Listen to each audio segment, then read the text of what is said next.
இப்போ நம்ம செய்ய போகிற டிஷ் வந்து எறா தொக்கு. எறா தொக்கு செய்கிறதுக்கு 1/2 கிலோ எறா எடுத்து க்ளீன் பண்ணி மஞ்சத்தூள் உப்பு போட்டு க்ளீன் பண்ணி வச்சுருக்கேன். இதுக்கு தேவையான இன்க்ரீடியன்ட்ஸ்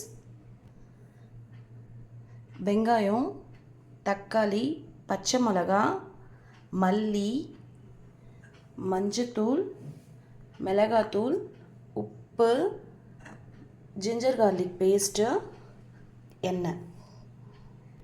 இப்போது அடுப்பில் ஒரு கடாய் வச்சுக்கலாம்.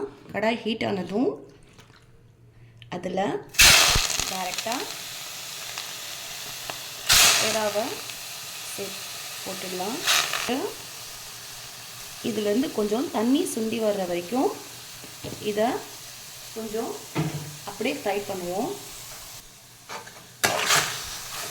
வந்து கிளறி விட்டோம்னா இதில் இருக்க தண்ணியெல்லாம் கொஞ்சம் இந்த இறாலேருந்து வெளியில் வந்துடும். வெளியில் வந்து தண்ணியெல்லாம் கொஞ்சம் சுண்டுற வரைக்கும் நம்ம இதை கொஞ்சம் அப்படியே சமைச்சிப்போம். இப்போது இந்த இறா இந்த ஸ்டேஜ்க்கு வர்றப்போ இது வந்து இதுலேருந்து தண்ணி விட்டது தான். இந்த தண்ணி வந்து நிறையா விடும். இது கொஞ்சம் குறைஞ்சதும் ஃபுல்லாக குறைய வேண்டாம். ஏன்னா ஃபுல்லாக குறைஞ்சிருச்சுன்னா இந்த இறால இருக்க ஜூஸினஸ் வந்து குறைஞ்சிடும். அதனால் இந்த ஸ்டேஜில் நாம் மஞ்சள் தூள் ஆட் பண்ணிக்கலாம்.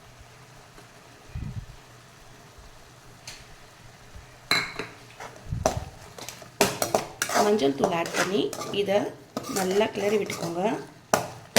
ஒரு 2 நிமிஷம் இதை நல்லா கிளறுங்க. அப்புறம் இதில் நாம் உப்பு சேர்த்துக்கலாம்.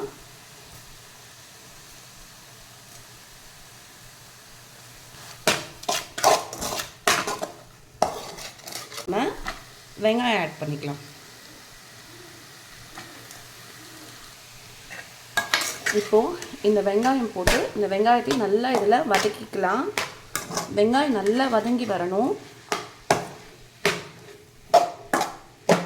இப்போது இதில் நாம் பச்சை மிளகா, தக்காளி இது எல்லாமே சேர்த்துட்டு இது எல்லாத்தையும் நம்ம கிளறி விட்டுக்கலாம். இப்போது இது தக்காளி வெங்காயம்லாம் போட்டாச்சு. தக்காளி வெங்காயம் போட்டு இந்த தக்காளி வெங்காயம் நல்லா வதங்கட்டும். கொஞ்சம் தண்ணி சேர்த்துக்கலாம்.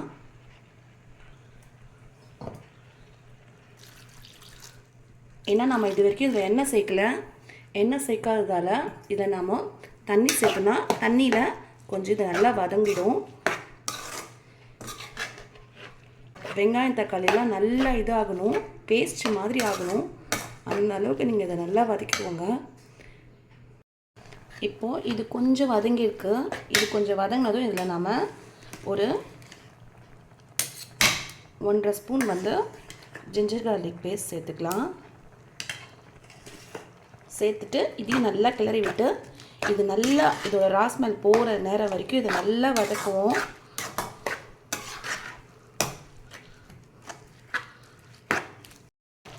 இப்போது இது கொஞ்சம் நல்லா வெந்துடுச்சு. இது வெந்ததுக்கப்புறம் இது இன்னும் கொஞ்சம் நல்லா பேஸ்ட் ஆகணும். இந்த ஸ்டேஜில் நாம் வந்து ஒரு 1.5 ஸ்பூன் மிளகாத்தூள் சேர்த்துக்கலாம். சேர்த்துட்டு இதை நல்லா கிளறி விடுங்க. கிளறி விட்டுட்டு உப்பு சரியாக இருக்கான்னு செக் பண்ணிக்கோங்க. மிளகாத்தூள் போட்டு ஒரு 5 மினிட்ஸ் ஆகிடுச்சு. இப்போது இதை நாம் எண்ணெய் சேர்த்துக்கலாம். இதில் எண்ணெய் சேர்த்துக்கோங்க. எண்ணெய் சேர்த்துட்டு இந்த எண்ணெய் நல்லா சேர்த்து கிளறி விட்டு இது நல்லா பிரிஞ்சு வர்ற அளவுக்கு லோ ஃப்ளேமில் வச்சு சமைங்க. ஒரு 10 to 15 மினிட்ஸில் இது ரெடி ஆகிடும்.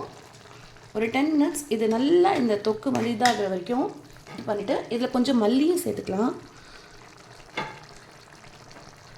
மல்லியோட ஃப்ளேவர் நல்லாயிருக்கும். லாஸ்ட்டாக கொஞ்சம் மல்லியும் சேர்த்து நல்லா கிளறி விட்டுடுங்க. இப்போ இது லோ ஃப்ளேம்லேயே குக் ஆகட்டும். ஒரு 5 மினிட்ஸ்லேருந்து 8 மினிட்ஸ்க்குள்ளே இது ரெடி ஆகிடும். இப்போது இது நல்லா குக் ஆகிடுச்சு. இந்த மாதிரி நல்லா எண்ணெய் பிரிஞ்சு வந்ததும் இது குக் ஆகிடுச்சு. இப்போது நாம் இதை சர்வ் பண்ணிக்கலாம். நம்ம எறா தொக்கு ரெடி ஆயிடுச்சு. வாங்க சாப்பிட்லாம்.